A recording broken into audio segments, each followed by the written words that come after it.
आप सबको जय मसीह की मेरे प्रियो। आज हम अपने 23वें दिन पर है उपवास प्रार्थना के 40 दिन दर्शन और कबूली के, और प्रभु ने बहुत अद्भुत बातें करी हैं। आज हम देखेंगे अपने नौकरी और काम के असरों के बारे में। हम दो लोगों की जिंदगी में से आज सीखेंगे, यूसुफ और रूत। बाइबल में जो यूसुफ की कहानी है बड़ी रोमांचक कहानी है। हम यूसुफ के बारे में देखते हैं कि उसकी जिंदगी में उसकी इच्छानुसार नहीं हुआ। वो अपने भाइयों के द्वारा बेचा गया और मिस्र देश में गुलामी करने के लिए उसको बेचा गया। उसकी जिंदगी में हम देखते हैं कि किसी के साथ में जब अन्याय होता है, खुद के भाई, खुद के तुम्हारी फैमिली तुमको जब बेच देती है और तुम गुलाम बन जाते हो, तब भी परमेश्वर तुम्हारी जिंदगी में और तुम्हारे द्वारा कैसे अद्भुत काम कर सकता है। यूसुफ जो है, बहुत ही उसकी छोटी शुरुआत थी। एक गुलाम बनकर पोतीफर के घर में वो केयर टेकर बना।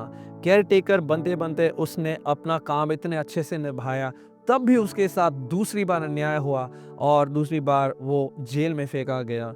जेल में जाने के बाद वहां पर भी वो सफल हुआ, क्योंकि परमेश्वर उसके साथ था। परमेश्वर की योजना मेरे प्रियो आपके काम में, आपके जॉब में बहुत अद्भुत है, और आप और मैं शायद समझ ना पाए कि छोटे जॉब में परमेश्वर कैसे काम करता है। परमेश्वर उसको तैयार कर रहा था। जेल में भी वो सबसे ज्यादा फेवर कमाया, उसने अनुग्रह को पाया, और वहां से परमेश्वर ने सीधा उसका रास्ता खोला फिरौन के महल में। फिरौन के राजमहल में वो प्रधानमंत्री बना, और सपनों के समझ का जो वरदान उसका था, परमेश्वर ने उसको इस्तेमाल किया, उसको सीधे राजमहल में पहुंचाया।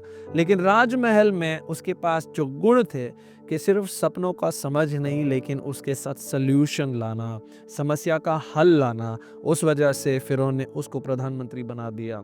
मेरे प्रियो, उसकी वजह से यही यूसुफ जो गुलामी से शुरू करके आगे ऊपर ऊपर ऊपर आता गया, परमेश्वर ने उसका इस्तेमाल किया बाकी पूरे परिवार को, और परिवार के लिए वो आशीष का कारण बना, और अपने पिता याकूब और सारे भाइयों के लिए वो एक आशीष का कारण बना, जिस वजह से मिस्र देश इन लोग के लिए खुला। परमेश्वर ने इनको जमीनें दी, इनको बहुत सारा फेवर, अनुग्रह मिला, और परमेश्वर ने इनको बहुत ज्यादा ब्लेस किया उसी भाई के द्वारा जिस पर बहुत ज्यादा अन्याय हुआ था। मेरे प्रियो, आज आपकी जिंदगी में अगर अन्याय हो रहा है, या आप एक ऐसे जॉब में या गुलामी में या कहीं पर भी है जहां पर आपको लग रहा है कि परमेश्वर आपको छू नहीं सकता, या परमेश्वर ने आपका हाथ छोड़ दिया है, मैं आपको ये कहना चाहता हूँ, परमेश्वर ने आपका हाथ छोड़ा नहीं है।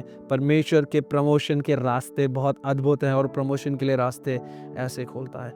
रूत की कहानी में से हम देखते हैं, रूत ने अपना पति खो दिया और अपना ससुर भी खो दिया। उसके पास इस सामने चुनौती थी कि वापस अपने मायके लौट सकती थी। वो एक मोआब की स्त्री थी, और मोआबी लोग बहुत ही ज्यादा श्रापित माने जाते थे। तब भी रूत ने अपनी सास नयोमी से कहा, हे सासुबा, मैं आपके लोगों को अपनाने के लिए तैयार हूँ, आपके धर्म को अपना धर्म मानने के लिए तैयार हूँ, और आपके परमेश्वर को अपना परमेश्वर मानने के लिए तैयार हूँ। और उसी तरह से, उसी रीति से वो अपने सासुमा के साथ गई, और परमेश्वर ने उसके लिए एक अद्भुत आशीष का कारण, परमेश्वर ने उसके लिए अद्भुत आशीष का रास्ता खोला। रूत को आप एक नौकरानी मान सकते हैं, जो फसल की कटनी के लिए आती थी, और हर रोज एक डेली वेज लेबरर की तरह, एक छोटी सी मामूली सी नौकरानी की तरह काम करती थी। लेकिन परमेश्वर ने उसके लिए एक अद्भुत रास्ता खोला, और बोआज की जिंदगी में एक पत्नी का रास्ता और दर्जा प्रभु ने उसके लिए खोला। बोआज उसके लिए किन्समैन रिडीमर, यानी उसका उद्धारक बनकर उसने अपना चादर उस पर फैलाया और अपनी पत्नी बना करके उसको घर पे लिया। एक ऐसी स्त्री जो विधवा थी, जिसने अपना सब कुछ खो दिया। बाइबल हमें सिखाती है, जब उसने परमेश्वर को अपना खोज बनाया और परमेश्वर के लोगों को अपना लोग बनाया, तब परमेश्वर ने उसको किस तरह से ब्लेस किया। मेरे प्रियो, हो सकता है आपकी जिंदगी में आपने बहुत कुछ खो दिया होगा, लेकिन परमेश्वर का प्लान आपके लिए बहुत ही अद्भुत है, और वो आपको इस्तेमाल करेगा।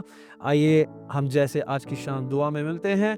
मेरा ये मानना है, चाहे आप इस वक्त एक जॉब में हो, या आप बेरोजगार हो, या आप एक इससे बेहतर जॉब के लिए परमेश्वर से दुआ कर रहे हो, परमेश्वर आप सबको बहुत ही ज्यादा आशीष देगा। हम शाम को प्रार्थना और दुआ में मिलेंगे। आप सबको जय मसीह की।